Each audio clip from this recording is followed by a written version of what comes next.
минустың құпиялары сабақтар сериясының 10-шы сабағы. Бұл сабақта біз теңдеулер мен теңсіздіктер шешу кезінде кездесетін минус таңбасының мәселелерін қарастыруға тырысамыз. Теңдеу теңсіздіктер деген кезде ең қарапайым сызықтық немесе квадрат теңдеу теңсіздіктер туралы болады. Сол кездегі таңба қиындықтары, әсіресе минус таңбасына қатысты қиындықтарды қарастырамыз. Бірақ дәл осы бүгін айтылатын ережелердің барлығы басқа теңдеу теңсіздіктерде де тікелей кездеседі және тікелей осы бүгінгі айтылатын ережелермен қолдануға болады. Сонымен бірінші теңдеудің мысалы міне көріп тұр, өте қарапайым сызықтық теңдеу. Айтайын деп отырған мәселеміз негізгі теңдіктің екі жағындағы қосылғыштарды теңдіктен солдан оңға, оңнан солға өткізген кезде таңба ауысады деген ережені көрсетпекшіміз. Мұны көптеген оқушылар жақсы біледі енді. Бірақ соның өзінде менің тәжірибемнен айтатын болсам, осының өзінде қате жіберіледі. Соны бір ескертіп өтейік қазір. X-терді теңдіктің сол жағына, сандарды теңдіктің оң жағына жинаймыз, топтаймыз. Олай болса, X өзі теңдіктің сол жағында тұр, оны ешқайда қозғалмаймыз, өз таңбасымен тұрады орнында. Бірақ оның қасына X бар қосылғыш минус 3X-ті міне өткізген кезде ол плюс 3X болып өтеді. Таңба ауысты. Енді басқа X бар қосылғыштар жоқ, сондықтан теңдік белгісін қойып аламыз міне. Теңдіктің оң жағында ғана бір тұр. Ол плюс 1 теңдіктің оң жағында тұрады, тағы да оң жағында. Сондықтан ешқандай таңба өзгерісі болмайды. Бірақ оның қасына сол жақтағы плюс 5-ті өткіземіз. Ол минус 5 болып өтеді. Осы қарапайым ережені сақтауға болады ғой. Тек көзді ашып отырып, абайлап істеу керек. Ары қарай жеңіл болғандықтан шарп қоя салайық әрине. 4x минус 4-ке тең болады. Бұдан теңдеудің шешімі минус 1-ге тең болады. Бұл өте қарапайым жағдай. Бірақ бір қосымша айта кетейін. Міне, мынаның орнына кейде бұлай пайда болуы мүмкін. Минус 4x тең 4-ке деп. Қарап отқанымыздай, минус таңбасы енді сол жақтан пайда болсын. Оң жақтан емес. Онда да x-ті сол алдыңғы тәсілмен есептей береміз. X тең асықпай табатын болсақ, оң жақтағы 4-ті x-тің коэффициенті минус 4-ке бөлгенмен x-тің мәнін табамыз. Одан x тең минус 1 болып шығады. Кәдімгі тәсілдер. Дәл енді осымен салыстыра отырып біз осыған ұсаған сызықтық теңсіздікті қарастырайық. Міне, теңдеу мен теңсіздікті салыстыра отырып түсінген оңай болады. Бір-бірінен айырмашылығы көрінеді, есте мүмкін жақсырақ сақталатын шығар. Ал бастадық. Теңсіздікте де тура теңдеулердегі сияқты x-терді сол жаққа топтаймыз, сандарды оң жаққа топтаймыз. Сол кезде теңсіздік белгісінен өткізген кезде қосылғыштардың таңбасы ауысады. Минус x өзі сол жақта өз таңбасымен қалады. Плюс 3x-ті минус 3x-те өткіземіз. Көрсетті ғой мүмкін. Мына жаққа қарай өткіземіз. Теңсіздік белгісін қоямыз. Өйткені x бар қосылғыштар топталды. Оң жақта минус 1 өз орнында тұрады. Өзгермейді еш нәрсе. Бірақ сол жақта минус 5-ті оң жаққа өткізгенде плюс 5 болып өтеді. Бәрі теңдеудегідей. Ешқандай жаңалық жоқ. Қазірше. Ары қарай істейік. Минус 4x болады. Екі теріс қосылғыш теріс қосылады. Кіші плюс 4-тен.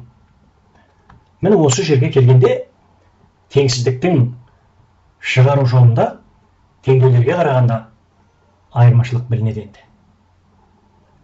Айырмашылық білінеді. Сол жақта 4x-тің алдында минус 4. Мен өңшең оқушыларыма ұсынамын. Сол минустан, сол жақтағы минустан тыныш қана құтылып ала салайық. көп бәледен құтыламыз сонда. Сол себептен теңсіздіктің екі жағында минус бірге көбейтіп жібереміз. Мен өзім оқушыларыма көп жылдар бойы осылай үйретемін. Бұл шынында да көп қателіктен алдын алады. Бірақ бір ескеретін мәселе бар. Теңсіздікті минус бірге мүшелеп көбейткенде теңсіздік белгісі алышу керек. Міне осы жерін өте сақтықпен істеу керек. Осы жерін ұмытылып кете береді. Қазір минус 4х кіші 4-тен болып тұр. Минус бірге көбейткенде 4х үлкен болып алышу керек. Көрініп тұр ғой деп ойлаймын. Теңсіздік белгісін қарама-қарсы бағытқа ауыстыру керек. Енді теңсіздіктің оң жағындағы 4-ті минус бірге көбейтсек, ол минус 4 болады. Міне осы мәселені қатаң есте ұстау керек. Міне қасына белгі соғып қояйын. Міне теңсіздікті минус бірге көбейткенде немесе кез келген теріс санға көбейткенде теңсіздік белгісі бағытын ауыстыру керек. Ал енді мұны ары қарай аяқтап қоя салайық, тағы да жеңілдесек. X үлкен, минус 4-ті 4-ке бөле саламыз. Минус 1-ден үлкен болып шығады.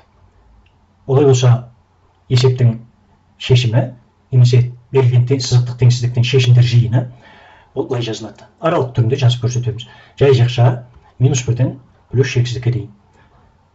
Біздің мақсатымыз таңба мәселесі, минус мәселесі болғандықтан, есептің шешу, теңсіздікті, теңдеуді шешу ерекшеліктеріне онша тоқтала бермейміз.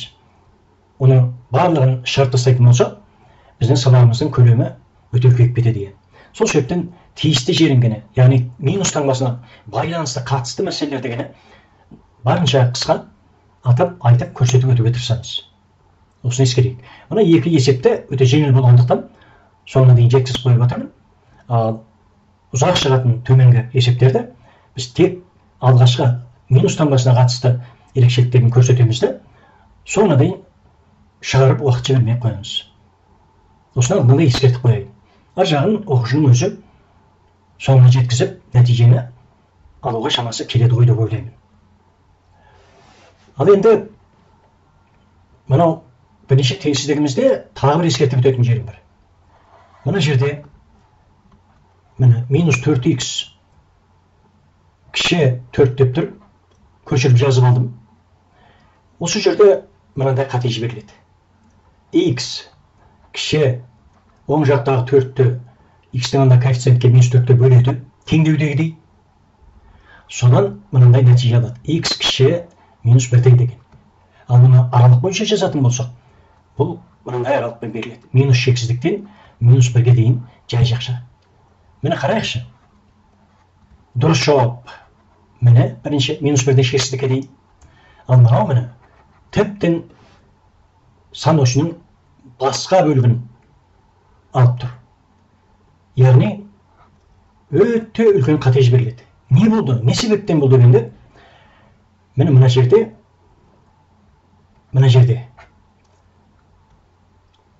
оң жақтағы 4-ті x-тің алдындағы коэффициентке минус 4-ке бөлген кезде жасырын түрде теңсіздік минус 1-ге көбейтілді. Жасырын түрде. Бірақ ол минус 1-ге көбейткен кезде теңсіздіктің бағыты ауысу керек қой. Сол ауыспай қалды. Мына жерде теңсіздіктің белгісі ауыспай қалды. Минус таңбасы оң жаққа кетті. X оң болып қалды. Бірақ теңсіздік белгісі сол күйінде қалып кетті. Міне осындай қате жіберіледі. Осыны қатаң ескертемін. Онда мындай түбегейлі қате жауап алынады. Бір қиындығы сол, дәл осы есеп тестте берілетін болса, бір есептің астында бәріміз білетіндей 4-5 жауабы болады, соның біреуі ғана дұрыс болады. Есепті құрастырған мұғалімдер өте жақсы біледі оқушының неден қателесетінін. Сонда айтпағым, мынау қате жауап осы есептің астыңғы жауаптарының ішінде ең алғашқысы болып тұрады. Соны көп оқушы белгілеп деп жүреді. Ой, мен дұрыс шығарыппын ғой деп. Осындай тірліктерден өте абай болу үшін, міне жаңа айтқан негізгі ереже теңсіздіктің екі жағында мүшелеп минус 1-ге көбейткенде, немесе кез келген теріс санға көбейткенде теңсіздік белгісін ауыстыруды ұмытып кетпейік. Негізгі ескерту бұл жерде осы ең маңызды мәселе. Теңдеулерге қайтып келейік. Екінші мысал. Көрініп тұрғандай, екінші мысалда минус таңбалар көп, оны әдейі алдық. Және жақшалармен берілген. Мұны осы кезде жақшаны ашу барысында минус таңбасынан тағы да айтамын, өте көп қателер жіберіледі. Мынау минустың құпиялары деген сабақтар сериясын бастардың өзінде алғашқы сабақтағы айтқанмен минус таңбасынан оқушыларымыз, тіпті жоғары сыныптың оқушыларының өзі, ұбт тапсыратын оқушылардың өзі өте көп қате жібереді. Содан болған мен осы сабақтар сериясын, сабақтар марафонын жүргізіп келе жатырмыз. Сондықтан жақсылап оқушылар пайдаланыңдар. Ал енді мұны не істейміз? Екінші мысалда әрине жақшаларды ашамыз. Сол кезде міне таңбаны өте сақтықпен ашу керек міне. Соны ғана көрсетейін деп тұрмын. Минус 2-ні жақшаның ішіндегі плюс 3х-ке көбейтеміз. Атап өтемін, 3х-тің алды плюс. Ал минусты плюсқа көбейткенде минус болатынын біз алдыңғы сабақтарда айтқанбыз. Сондықтан бұл жерде минус 6х болады. Ал енді минус 2-ні минус 7-ге көбейткенде, минус пен минус көбейтілгенде плюс болады да, плюс 14 болады.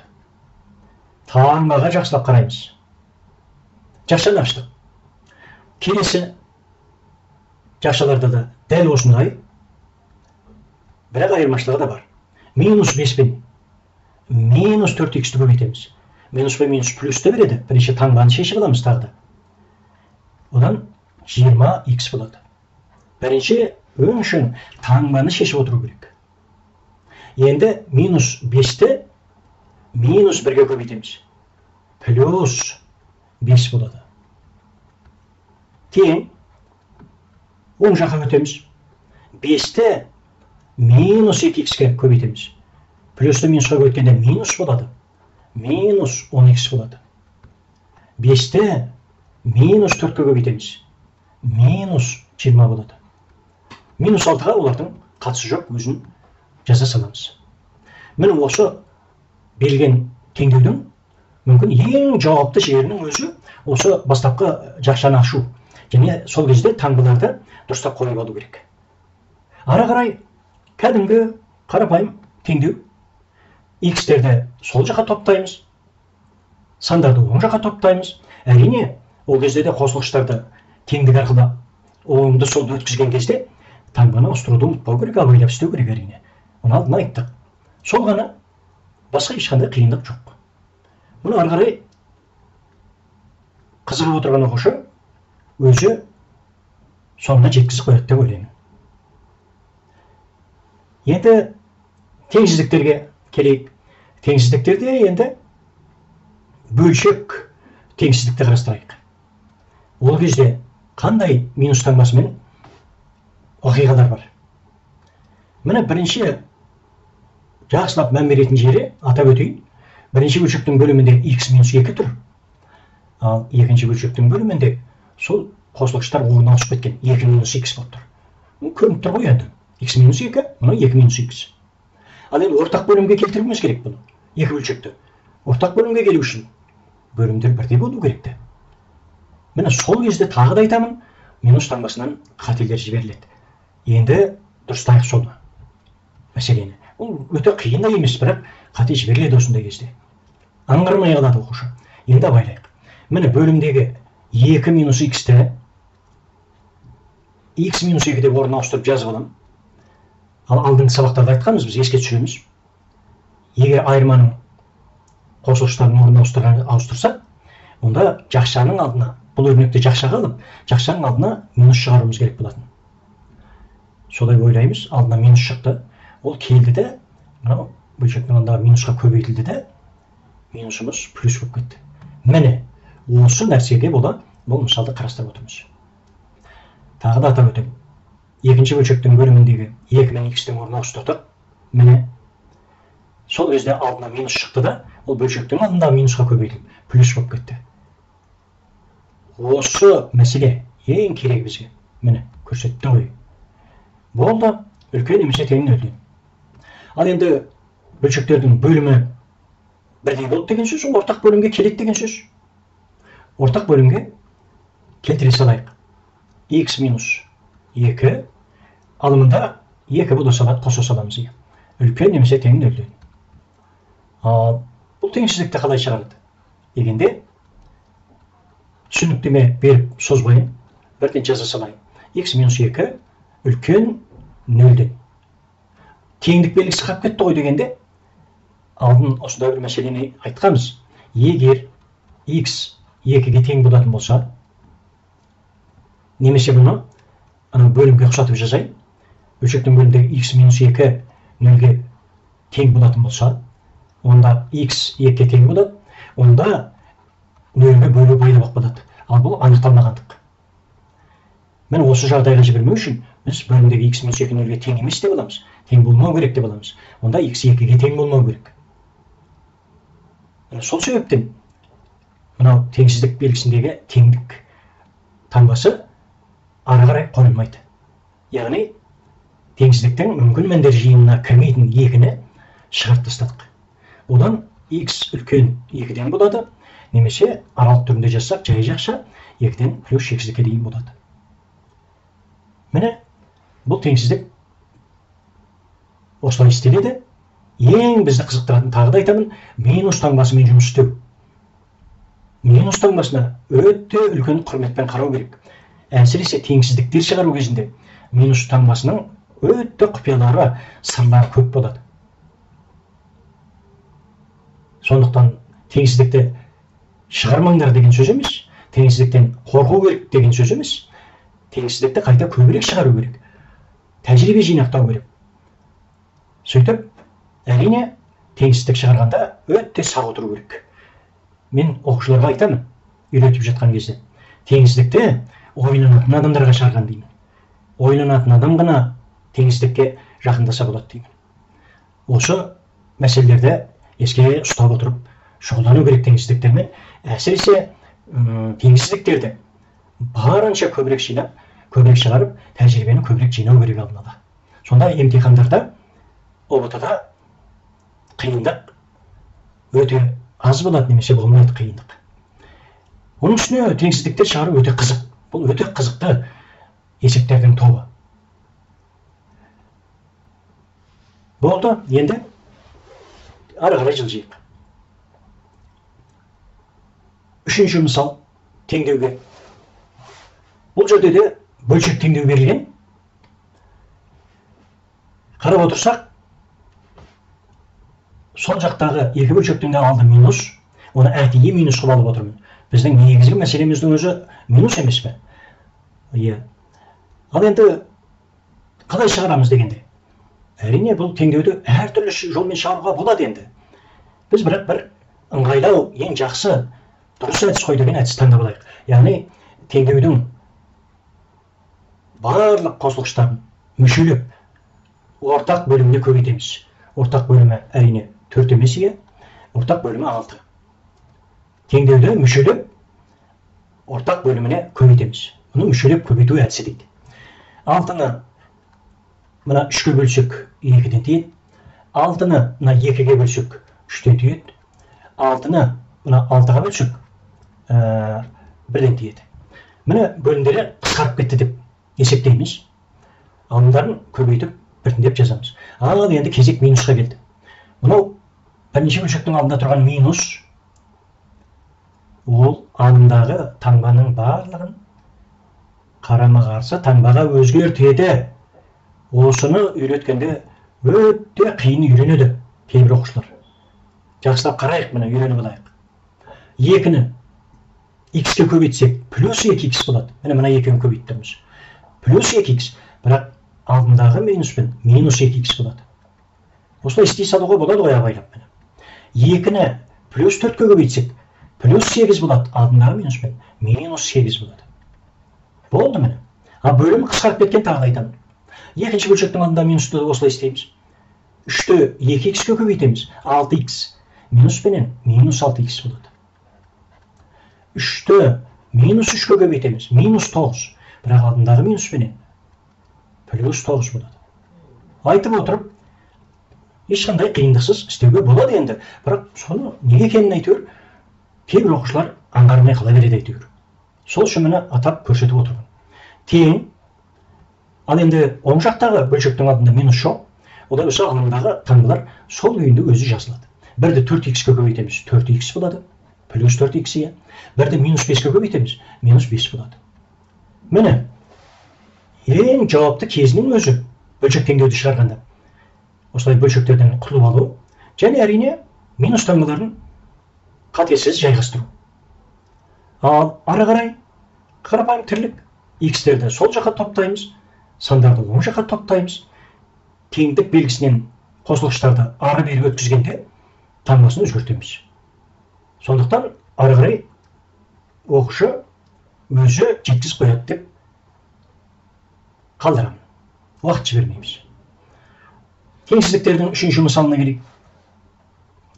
Теңсіздіктердің үшінші мысалы. Бұл да бөлшекпен берілген теңсіздік және квадрат теңдеуге келтірілетін теңсіздік. X-тің квадраттары бар. Олай болса, бұл біртіндеп квадрат теңсіздіктер шешуге келтіріледі. Бұл біраз ұзақтау шығады, бірақ алдын ескертіп өткенімдей, біз таңба мәселесін анықтап аламыз, ар жағын оқушының өзіне қалдырамыз. Өзі тәжірибе ретінде шығарып, соңына дейін жеткізіп, дұрыс нәтижені алуға жаттығуына болады. Ал сонымен қандай таңба мәселесі бар дегенде, міне берілгеннен бірден-ақ көрініп тұр. Бірінші бөлшектің бөлімінде квадрат 3 мүшелік тұр. Екінші бөлшектің бөлімінде де квадрат 3 мүшелік тұр. Бірақ басқаша орналасқан қосылғыштар. Жақсылап абайлап қарау керек. Мұндай кезде қарасақ, екі бөлшектің бөліміндегі квадрат 3 мүшелік тұр. Негізі ұқсас екен. Не айырмашылығы бар? Таңбада айырмашылық бар. Міне, ортақ бөлімге келтіру үшін бұл екі бөлшектің екінші бөлшектің бөлімінде өзгеріс жасауымыз керек. Міне. Осыдан қарау керек. Не істейміз, соны көрейік. Бірінші бөлшекке тиіспейміз қазірше, өз күйінше жаза саламыз. Ал екінші бөлшекте міне бөліміне қарап тұрып істейік. Егер минусты жақшаның алдына шығарып жесек, бөлімінен гені, онда минус x квадраттың алды плюс болып қалады. Оны бірінші жазамыз. Бұл мәселелерді алдыңғы сабақтарда айтқанбыз. Сол жақтан көріп алуға болады. Ұмытқан оқушы болса. Тағы да айтамыз міне. Минусты жақшаның алдына шығарып едік. Барлық таңба кері таңбаға өзгереді. Жақшаның ішінде. X квадраттың алды плюс болып қалды. Плюс 2x-тің алды минус 2x болып қалады. Плюс 3-тің алды минус 3 болып қалады. Жақшаны жабамыз. Міне, негізгі бұл жерде істейтін амалымыз осы. Осы мәселе үшін бұл мысалды қарастырып отырмын. Минусты жақшаның алдына сыртына шығарғанда, жақшаның ішінде таңбаның бәрі өзгеру керек. Және ыңғайлап жаздық. Неге ыңғайладық дегенде, міне жақшаның ішінде көрінікті қарасақ, мынау бірінші бөлшектің бөліміне ұқсатамыз. Сәл мына жерде дұрыс болмай қалған екен. Мен қазір дұрыстап жіберейін. Ол үшін 3-тің алдына да минус қойып қояйын. Әйтпесе мақсатымызға тура келмей қалады екен. Міне сонда минус 3-тің алды жақшаның ішінде енді плюс 3 болып қалады. Минусты жақшадан шығарған кезде. Не болды дегенде, бірінші бөлшектің бөлімі мен екінші бөлшектің бөлімі бірдей болды міне. Мақсатымыздың өзі оларды бірдей қылу еді. Сол үшін минусты жақшадан шығардық. Ары қарай қалай болады дегенде, жақшадан шыққан минус, мына минус. Ол екі бөлшектің ортасындағы плюспен көбейтіледі. Мына жерде екі бөлшектің ортасы минус болып қалады міне. Сол кезде біз мына минусты алып тастасақ болады. Мен жақшасымен қосып, мен түсіндірдім. Енді алып тастай саламын. Міне, неге екі бөлшектің ортасындағы плюс минус болып қалды деген сұраққа мен жаңа біртіндеп түсініп бердім. Алыма бір күйінде қала береді. Міне, бір минустың өзін осынша уақыт бөліп түсіндірдім. Қайта көріп отырып, жақсылап есте сақтап қалу керек. Міне, енді екі бөлшектің бөлімі бірдей болды деген сөз. Олар бірден ортақ бөлімге келеді деген сөз. Ар жағы жеңіледі. Ал енді оң жағына қарайық. Бірінші бөлшекті қарасақ, оның бөлімінде анау айтқан ешнәрсе жоқ сияқты. Бірақ ойланып басқа есептерді еске түсіріп қарасақ, көбінесе өрнектерде мынау 1 плюс x деген екі мүшелік. Осындай өрнектерде, үш мүшеліктерде де, басқасында да x алдын жазылады, сан кейін жазылады. Бізде сан 1 алдын жазылып тұр, x кейін жазылып тұр. Бұлай қарасаң математикалық қате емес ол. Бірақ бір кітапта жазылмайтын, еш жерде бір айтыла бермейтін, айтылмайтын бір математикалық мәдениет бар. Сол математикалық мәдениет бойынша әріп негізінен санның алдына жазылады. Осылай қабылданған, осылай әдемі көрінеді. Шығарғанда да ыңғайлы болады, осылай қабылданған. Сондықтан 1 плюс x-ті x плюс 1 деп жазып қояйық. Бұл қате емес, бірақ айттым ғой енді, ыңғайлы. Осылай үйрене беру керек. Ал енді екінші бөлшекке келсек, ол жерде де сан мен әріп ауысып кеткен. Айнымалы-шама кейінді, оны да ауыстырайық. Ауыстырған кезде не болатын алдын бірталай әңгімелер айттық. Сондықтан x минус 3 деп жазамыз. Соның есебінен жақшадан минус шықты, ол келіп бөлшектің алды минусқа көбейтілді де, міне бөлшектің алды плюс болып кетті. Міне теңсіздіктер шығарғанда, теңдеулер шығарғанда минус таңбасы өте көп құрметті қажет етеді. Арнайы көзқарасты қажет етеді. Көзді ашып отырып, сергек отырып істеу керек. Әсіресе теңсіздіктерді тағы да атап айтамын. Ал енді бұл теңсіздік емес, міне келіп тұрған. Ары қарай біраз уақыт алады. Сондықтан оны аяқтауды оқушының өзіне сеніп тапсырамын. Біз келесі мысалға өтеміз. Теңдеулердің 4-ші мысалы. Бұл жерде де бөлшектермен берілген. Олай болса, алдыңғы мысалдарда алынған білімді пайдалануға тырысайық, және мүмкін сәл болса да жаңалықтар болатын шығар. Міне бірінші бөлшектің бөлімінде 2 минус x-тің квадраты дейді. Жаңа айттым, математикалық мәдениет бойынша белгісіз, айнымалы немесе әріп алдына жазылады өрнектің дедім ғой. Сондықтан мына x минус 2 деп жазамыз. Ол кезде не болады дегенде? Ол кезде алдына минус шығады, бірақ минус жақшадан шығар-шықпастан бірден квадратты алып кетеді, минустың квадраты плюс болады. Қысқасы, көріп отырмыз міне. Егер бір өрнектің жақшада квадраты болатын болса, ол өрнектегі қосылғыштардың орнын ауыстыра беруге болады екен, одан ештеңе өзгермейді екен. Оны қалай түсіндірдім? Тағы да бір атап өтейін. X пен 2-ні орнына ауыстырғанда жақшаның сыртына минус шығады дұрыс, бірақ ол бірден квадратты алып плюс болып кетеді. Сол себептен ештеңе өзгермейді. Оны тек квадрат дәрежеге ғана қатысты емес, жұп дәреженің барлығына қатысты айтуға болады. Мысалы 2 минус x-тің 4-ші дәрежесі болса да, x минус 2-нің 4-ші дәрежесі деп жаза салуға болады. Ештеңе өзгермейді. Арасындағы минуста қалады. 6-ші дәреже, жұп дәреженің барлығында жақшаның ішіндегі өрнектің қосылғыштарының орнын ауыстыра беруге болады. Ешқандай қиындықсыз, өзгеріссіз. Бірақ келесі бөлшекке келейік міне. Әдейі салыстыру үшін қойып қойдым. Тағы да 2 минус x. Тағы да орнын ауыстырайық. x минус 2. Бірақ дәрежесі жұп дәреже емес дегенді. 3-ші дәреже деген тақ дәреже. Олай болса, x пен 2-нің орнын ауыстырған кезде жақшаның алдына минус шығады. Минустың көп дәрежесі минус болады. Ол келеді, бөлшек маңда плюсқа көбейтіліп, минусқа жібереді. Міне осындай нюанстар бар. Яғни, жақшаның ішіндегі өрнектің жұп дәрежелерінде қосылғыштарын еркін ауыстыра беруге болады, таңбаларын ауыстырмай. Ал тақ дәрежелерінде жақшаның ішіндегі қосылғыштар орнын ауысқан кезде аралары минус болса, онда жақшаның алдына минус шығады екен.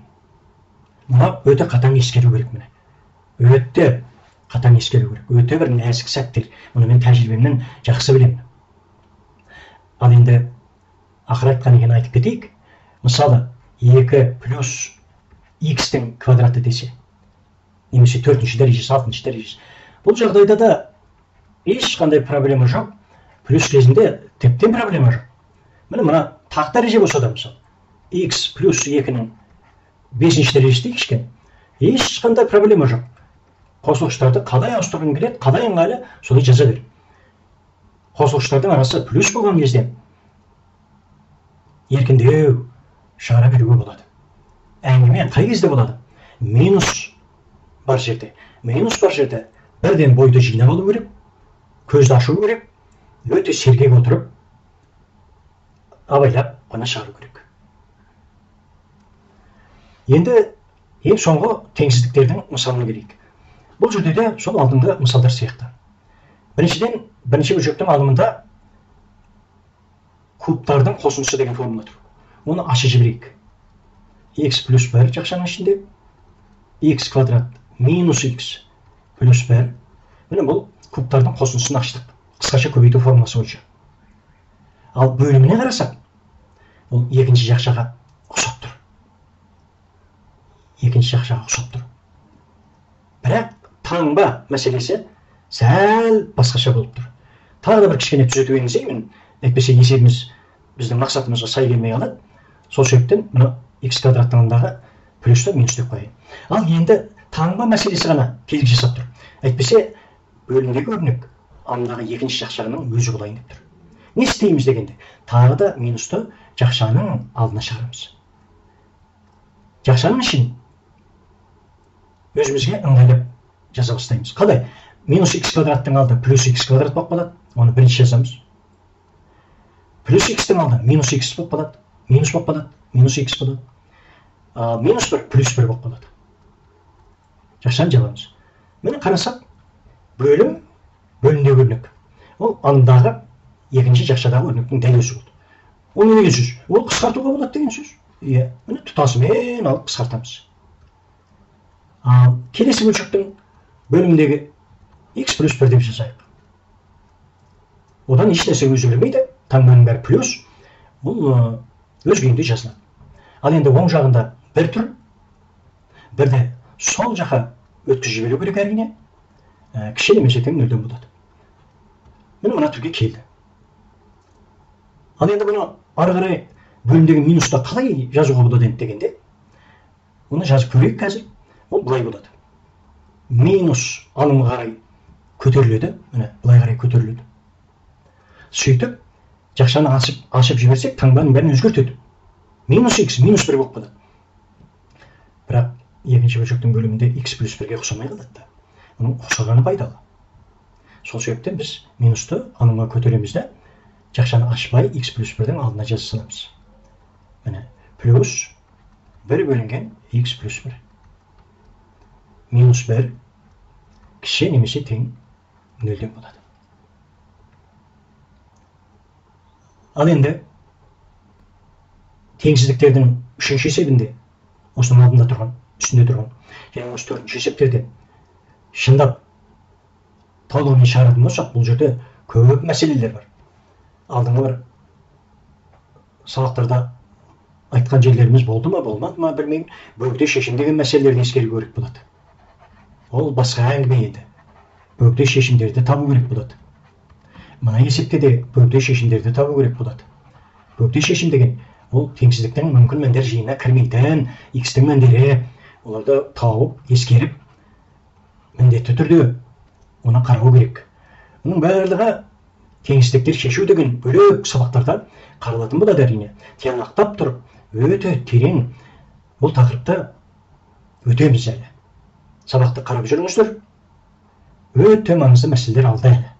Ал енді мына теңсіздікте, мұны да ары қарай шығару енді қиын емес бір жағы, оны шығарып отырсақ, қазір уақыт кетіп қалады. Әрине біздің мақсатымызға да ол тура келмейді. Ал минусқа қатысты негізгі мәселелерді теңдеулер мен теңсіздіктерге қатысты біз қамтыдық қой деп ойлаймын. Сондықтан осымен сабақты аяқтайын.